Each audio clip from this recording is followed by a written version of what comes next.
الرحمن الرحيم ألف لام ميم أحسب الناس أن يتركوا أن يقولوا آمنا وهم لا يفتنون ولقد فتنا الذين من قبلهم فليعلمن الله الذين صدقوا وليعلمن الكاذبين أم حسب الذين يعملون السيئات أن يسبقونا ساء ما يحكمون من كان يرجو لقاء الله فإن أجل الله لآت وهو السميع العليم ومن جاهد فإنما يجاهد لنفسه إن الله لغني عن العالمين والذين آمنوا وعملوا الصالحات لنكفرن عنهم سيئاتهم ولنجزينهم أحسن الذي كانوا يعملون صدق الله العظيم.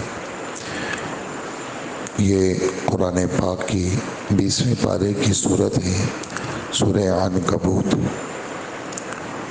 اور 69 آیتیں ہیں اس میں، ایک کم 70، 7 رکوع ہیں، پاؤ بھر کے قریب 20ویں پارے میں ہے، اور تقریباً 3 رکوع کے قریب، 4 رکوع کے قریب 21ویں پارے میں ہے۔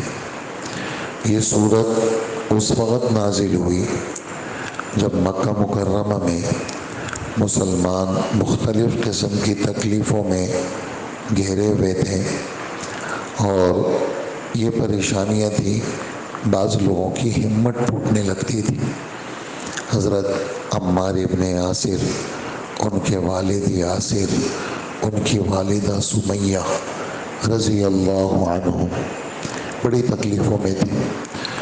اللہ کے رسول کا گزر ہوتا تو یہ ارشاد فرماتے، صبراً یا آل یاسر فإن موعدکم الجنہ، اے یاسر کے خاندان والوں صبر کرو، اس تکلیف کے بدلے اللہ تمہیں جنت دیں گے۔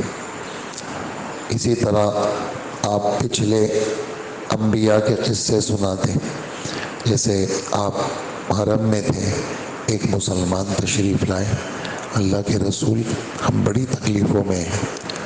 حضور صلی اللہ علیہ وآلہ وسلم نے فرمایا، تم پہ کیا تکلیفیں ہیں؟ تکلیفیں تو پچھلے لوگوں پہ گزری۔ اللہ کے رسول وہ کیسے؟ فرمائے وہ ایسے کہ ایک پیغمبر درخت کے اندر پناہ لی، درخت کھلا، پیغمبر اندر گئے، وہ ظالم آئے، آرے سے اس کو چیرا۔ اسی طرح ایک پیغمبر کے ساتھ ایسا ہوا، لوہے کی کنگھی لی، ان کے گوشت کو نوچا گیا، ہڈی چھوڑ دی، گوشت نوچی گئی۔ ایسا بھی ہوا، آری یہاں رکھی اور اس سے بالکل سیدھا ان کے بدن کو چیر دیا گیا۔ تمہاری کیا تکلیف؟ تکلیفیں تو ان کی تھی۔ اس لیے ان موقعوں پر صبر کرو، اس پر اللہ پاک نے یہ ہدایات دی ہیں۔ اگرچہ یہ خاص ان حضرات کے لیے آیت نازل ہوئی، لیکن قیامت تک کے لیے ہر مسلمان کو ان آیتوں میں تسلی ہے کہ جس جنت کا اور آخرت کا وعدہ ہے، وہ جنت سستی نہیں ہے، بہت آسانی سے مل جائے، کچھ بھی نہ ہو، بخار بھی نہ آئے، تکلیف بھی نہ ہو، مزے ہی مزے کے اندر سارا وقت گزر جائے اور مر جائے اور جنت مل جائے، کہ ایسا نہیں ہوگا۔ تکلیفیں تو آئیں گی، کبھی تکلیفوں کا تعلق انسان کے صحت کے ساتھ ہوگا، بیماریاں لگا دیں گے، کبھی تکلیفوں کا تعلق معاش کے ساتھ ہوگا، جیب خالی ہوگی، گھر میں کچھ نہیں ہوگا، کبھی تکلیفوں کا تعلق اولاد کے ساتھ ہوگا، اولاد یا بیمار ہوگی یا نافرمان ہوگی، بیمار ہوگی یا نافرمان ہوگی، یا عجیب سے حالات سے دوچار ہوگی، اولاد کی تکلیف، کبھی بیوی نافرمان ہوگی، مختلف قسم کی تکلیفیں، کبھی لوگ نافرمان ہوں گے، لوگ آپ بے ضرر ہوں گے، لوگ آپ کے دشمن ہوں گے۔ تو یہ اللہ پاک کی طرف سے تکلیفوں کی قسمیں ہیں، اور ان تکلیفوں کو قرآن پاک کی 5ویں پاری کی آیت ہے، اللہ پاک فرماتے ہیں کہ کسی قسم کا کوئی بھی حال آتا ہے وہ اللہ کی طرف سے آتا ہے، کوئی بھی حال ہو وہ، اس لیے کہ دنیا حالات کی جگہ ہے۔ تو ان آیتوں میں کیا ہے کہ ہم نے یعنی ایمان والے صرف اتنا کہنے پہ چھوڑ دیے جائیں گے کہ ایمان والے کہیں گے جی لا الہ الا اللہ محمد رسول اللہ اور بس، اور کسی قسم کی کوئی آزمائش نہیں ہوگی، کہا ایسا نہیں ہوگا، تم سے پہلے لوگوں پہ بھی ہم آزمائشیں لا چکے ہیں، تم اکیلے نہیں ہو، اس بھٹی کے اندر ہم بہت سارے لوگوں کو یہ آزمائش کر چکے ہیں۔ اور اللہ پاک یہ آزمائش کیوں لاتے ہیں اللہ کو تو سب پتہ ہے، لیکن لوگوں کو بتانا چاہتے ہیں مخلص کون ہے، غیر مخلص کون ہے، کس کے دل میں کلمہ راسخ ہے اور کس کے دل میں کلمہ راسخ نہیں ہے۔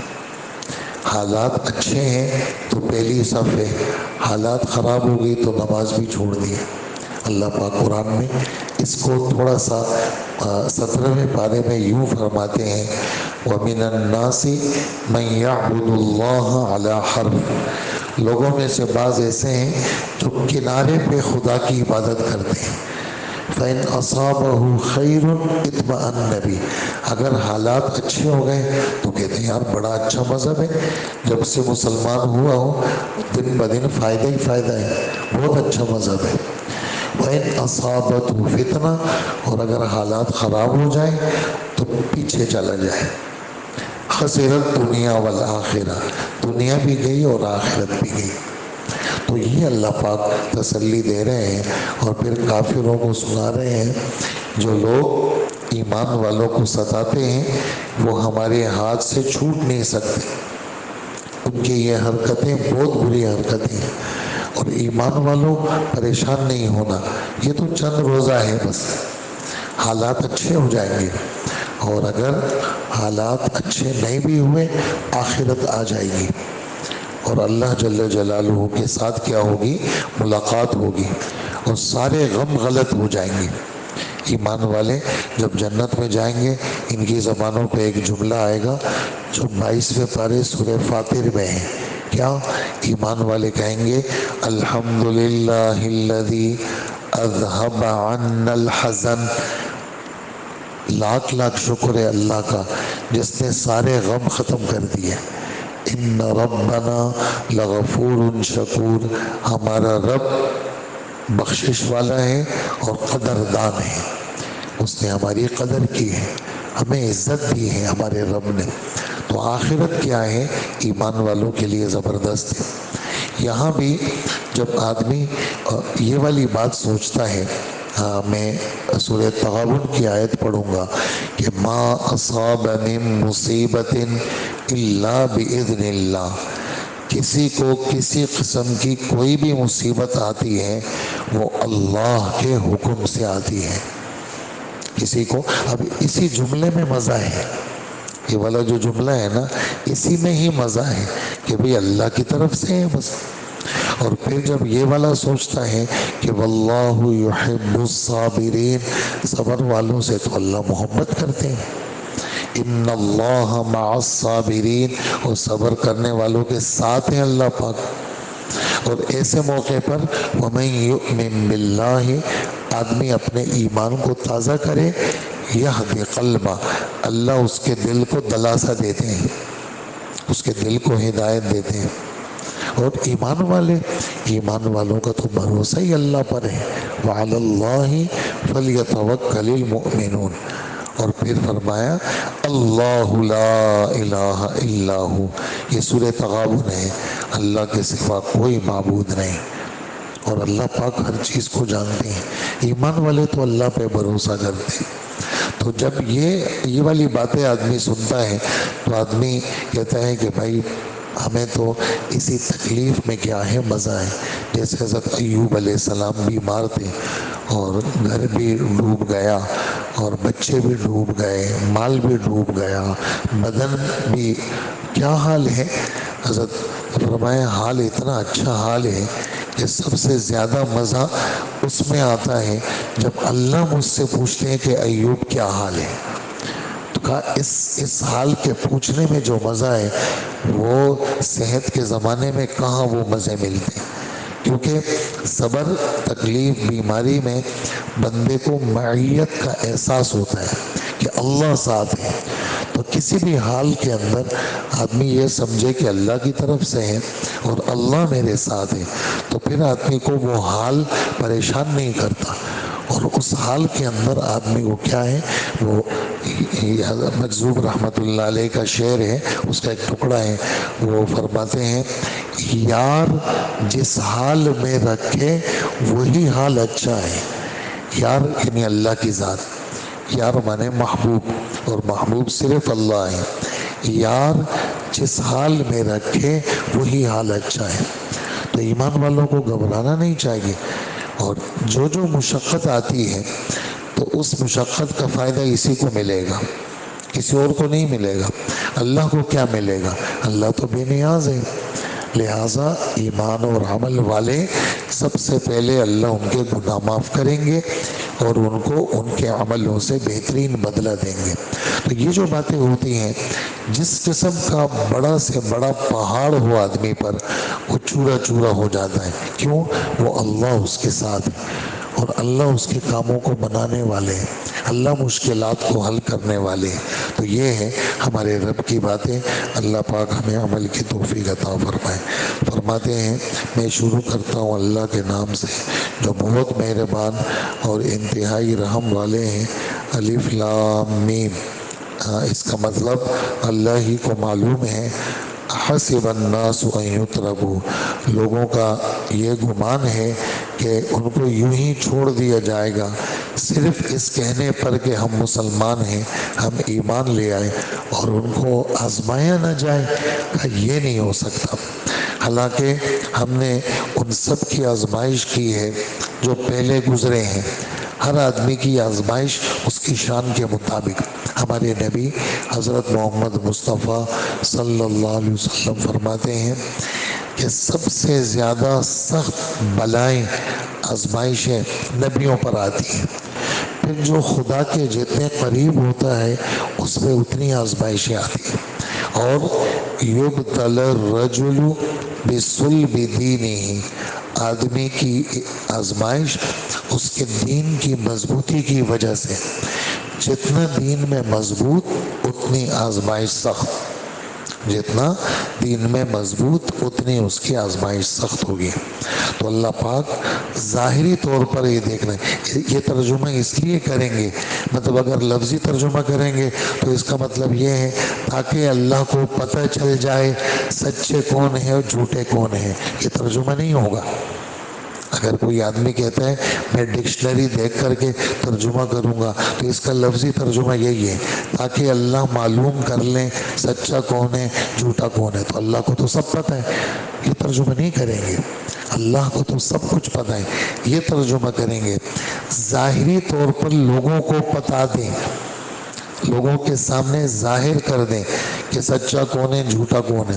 اللہ کو تو سب کی سچائی کا پتہ، سب کے جھوٹ کا پتہ، کون سچا کون جھوٹا نہیں، لوگوں کو بتا دیں.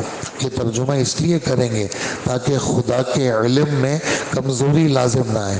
ورنہ ترجمہ یہ اگر کریں گے تاکہ اللہ کو پتہ چل جائے، نہیں، اللہ کو تو سب پتہ ہے. نہیں، اللہ لوگوں کو بتا دیں، لوگوں کے سامنے ظاہر کر دیں کہ سچا کون ہے اور جھوٹا کون ہے. اور جو لوگ برے برے کام کرتے ہیں انہوں نے یہ سمجھ رکھا ہے کہ وہ ہم سے بازی لے جائیں گے، ہم سے آگے بڑھ جائیں گے.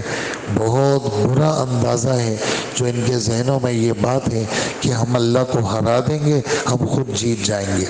ایسا نہیں. اور ایمان والے وہ تو اللہ کی ملاقات کا انتظار ہے.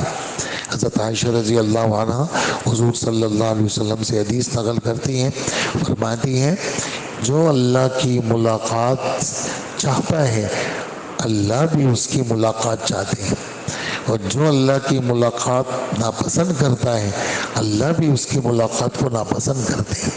تو ایمان والے ان کی تو ملاقات کا شوق ہے کہ کب ہم جائیں گے اپنے اللہ کے پاس۔ جیسے رسول اللہ صلی اللہ علیہ وسلم کو یہاں رہنے کا، آخرت میں جانے کا اختیار دیا گیا، تو اللہ کے رسول نے فرمایا مجھے دنیا سے کیا لینا، مجھے تو اللہ کی ملاقات چاہیے۔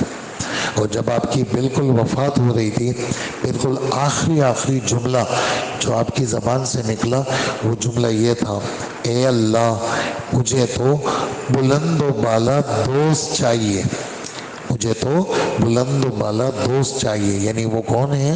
وہ اللہ پاک کی ذات ہے۔ تو جو لوگ اللہ کی ملاقات کا ارادہ کرتے ہیں بس وہ وقت مقرر آنے والا ہے۔ حضور صلی اللہ علیہ وسلم فرماتے ہیں میں اور قیامت ایسے ہیں، دو انگلیاں اپنی پر، ہم دونوں آپس میں جڑے ہوئے ہیں، اور جیسے کپڑے کو یوں چیر دو آخری دھاگا رہ جاتا ہے، ایسے ہی دنیا کی زندگی ختم ہو گئی، بس آخری دھاگا باقی ہے، بس قیامت آ جائے گی۔